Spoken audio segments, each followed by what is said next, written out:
You do not need to move to Italy to become fluent in Italian. I know it's the opposite of what most people have told you your whole life. Total immersion, move there, surround yourself. That's the only way. But that advice has talked more people out of even trying than almost anything else. So let's break it down. When you're spinning your wheels and you don't know how to move forward, it's very easy to start asking yourself if this just isn't possible for you. And a myth like this one pours fuel on that fire. It hands you a reason to believe the door was closed from the very start. So before we go any further, let's take that excuse off the table. Here's the truth that nobody framing it that way wants to admit. Immersion was never actually about the place. Moving abroad doesn't teach you the language. Think about all the people that have been living in another country for decades and still struggle to order a coffee in the local language. How? They stayed inside a bubble. Family, friends, and media, all in their native language. They were in the country, but they never actually surrounded themselves with the new language, which tells you the country was never the thing. Being surrounded with hours and hours of the language every day, whether you want it or not, that's the active ingredient, not the country, the input. And input is something you can get anywhere, including your couch. In fact, there's a rough number for how much of it you need. The European framework that maps out language levels puts real conversational fluency at around 500 hours of solid input. That's the destination. So the real question isn't whether you can get there without moving abroad, it's how. And that's exactly what I'm going to show you. So where does 500 come from? I'm not just pulling it out of thin air. There's an actual framework for it. It's called the CEFR, the Common European Framework of Reference. Don't worry about the name. All you need to know is that it's the standard Europe uses to measure language ability. And it breaks down fluency into levels. A1 and A2 at the beginner level, B1 and B2 being intermediate, and C1 and C2 as advanced. And for each level, there's an estimated number of classroom hours it would take a native English speaker to get there. Here's what I actually do, and this is step one anytime I start a new language. Before I ever interact with the language at all, I look up these hours. I want to know what I'm signing up for. It turns the intimidating and seemingly elusive goal of fluent into an actual target that I can plan for. Because once you know the size of the goal, it stops being scary and just starts being math. Imagine you win an all expenses paid cruise in Italy. All you need to cover is the plane tickets. What's the first thing you do to secure that trip? For me, I'd figure out how much plane tickets cost, how much money I have available, and find a way to save up the difference before the cruise. You can approach Italian the same way. Once you back into how many hours you actually need, planning it out is the easy part. So let me walk you through what those hours actually buy you. Because the levels aren't just a number on a chart, they're about what's actually happening inside your head. In the early stretch, the first 100 hours or so, you're not having conversations yet. But the language stops sounding like a wall of noise. You start catching the rhythm, picking out individual words, recognizing where one sentence ends and the next one begins. And it might not feel like much, but this is the foundation everything else gets built on.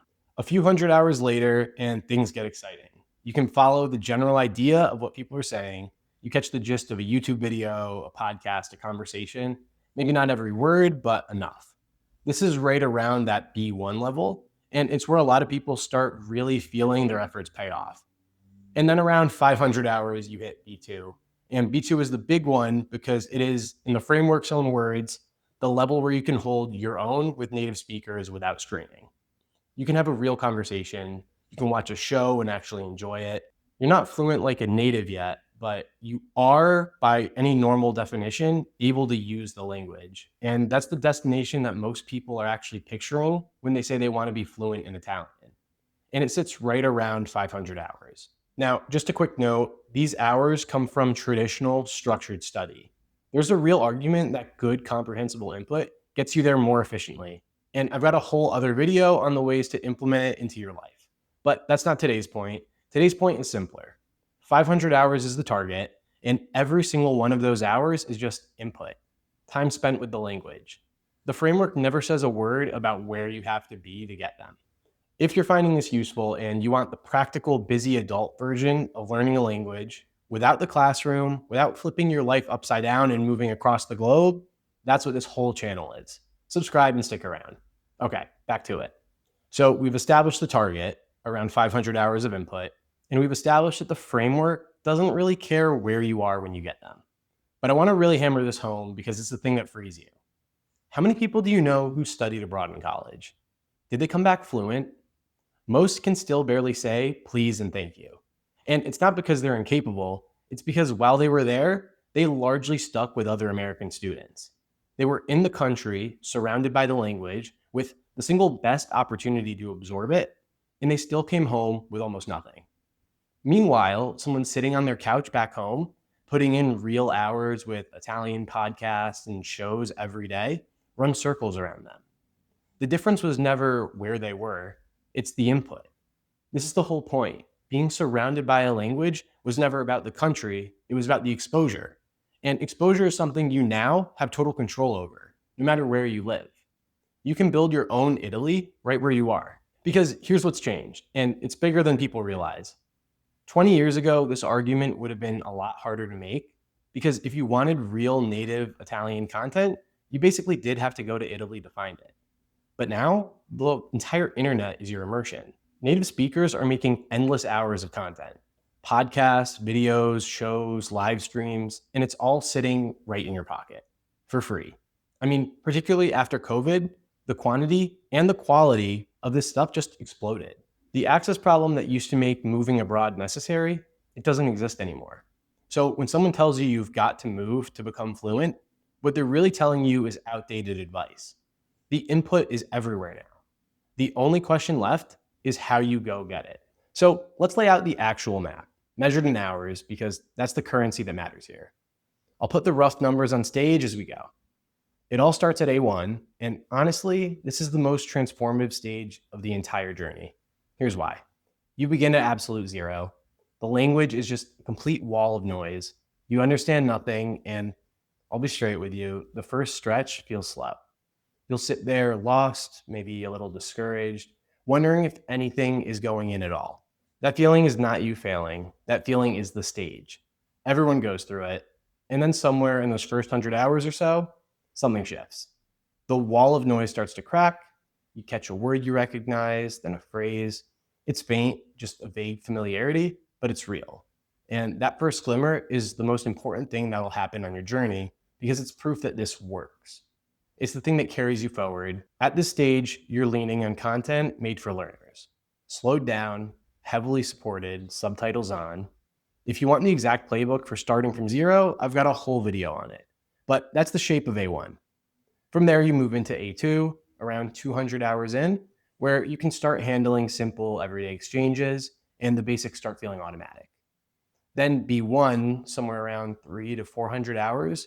This is the big one. It's where you can follow the general thread of real conversations and content. Not every word, but the gist.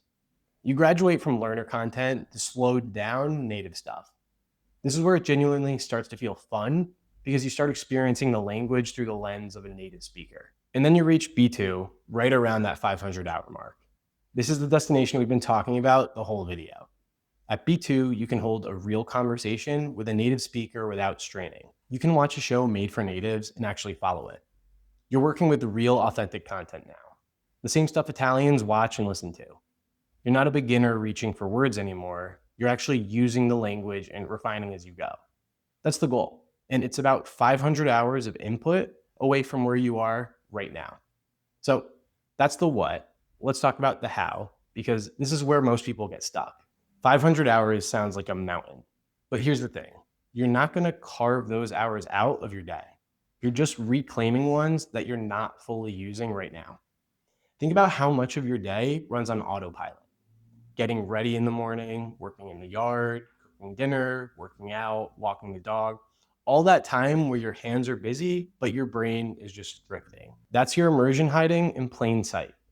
Pop in headphones, put on Italian you actually enjoy, and that dead time becomes input without adding a single minute to your day. That's how busy people pull this off. They're not finding time, they're repurposing it. And the last piece, the one that really determines everything, is consistency. A little bit every day beats a giant cram session once or twice a week. Every time. Daily contact is what keeps the language alive in your head between sessions. So you're building instead of constantly catching back up. So the magic combination isn't complicated. Enjoyable input woven into the time you already have every single day. They say Rome wasn't built in a day, But you can start building your own Italy today, right inside the routine you already have. Not by moving, by turning the time you already have into hours with the language. The idea that you have to move across the world to get fluent is totally outdated. What moving abroad actually gave people was input, hours and hours with the language. And that's something you can now get anywhere, from your couch, on your commute, in the cracks of the day that you're already living. The roadmap is simple. Around 500 hours of Italian input gets you to a place where you can genuinely use the language with native speakers. You climb that mountain by feeding yourself content you actually enjoy a little every single day until the hours stack up. No visa required. So if you've been telling yourself you can't really do this because you can't pack up and move, let that go. The only thing standing between you and fluency is the input, and it's all right there in your pocket. Now, if you're wondering exactly what to listen to and where to find content that's actually interesting at your level, that's what my comprehensible input series is for. It picks up right where this leaves off. Go check it out. And if this is the kind of approach that finally makes sense to you, subscribe and stick around. Step by step, at your own pace, no textbooks, no stress.